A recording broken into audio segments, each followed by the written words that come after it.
the polymerase chain reaction, the PCR.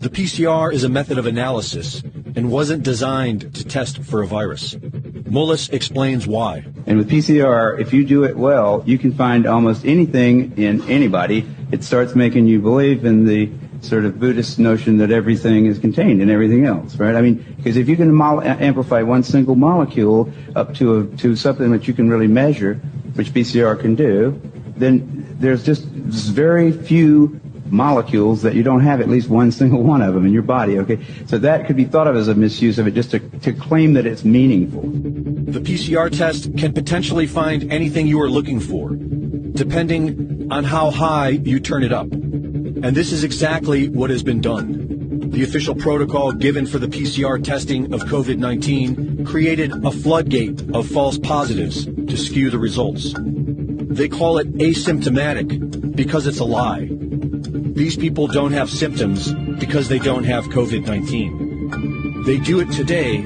because they've done it in the past and always gotten away with it. 30 years ago, Anthony Fauci, head of the NIH, made a name for himself by pushing for higher doses of the deadly drug AZT, an old cancer chemotherapy too dangerous for approval, onto AIDS patients.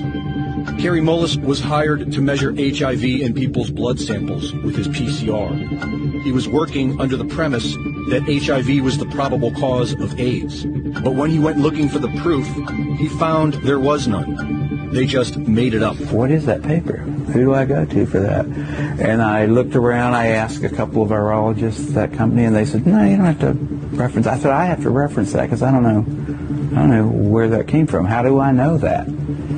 And it turned out that nobody knew it. And I was getting really freaked about that. That's when I first started saying, they don't know. Nobody really knows.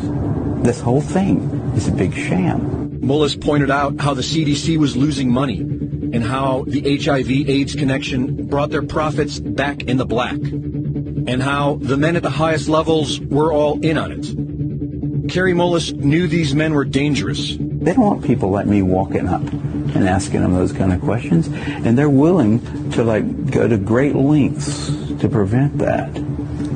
They're out on a limb. I wouldn't want to be there with them. But he was still outspoken. When ABC's Nightline approached him about doing a documentary on his work, Mullis convinced them to cover the HIV debate after nearly a decade of ignoring it. In a 1994 interview with Celia Farber for Spin magazine, Kary Mullis expressed how he really wanted to expose Anthony Fauci and Robert Gallo. He said that he'd be willing to chase the little bastard from his car to his office, a Nobel Prize winner trying to ask a simple question from those who spent $22 billion and killed 100,000 people. It has to be on TV. I'm not unwilling to do something like that. Unfortunately, not many people were listening back then. And on August 7th, 2019, just about 3 months before the first utterance of COVID-19, Kary Mullis, age 74, a Nobel Prize winner, inventor of the PCR test, a man who was once willing and eager to expose Anthony Fauci, quietly died of pneumonia. The timing of it all is mysterious to many of us.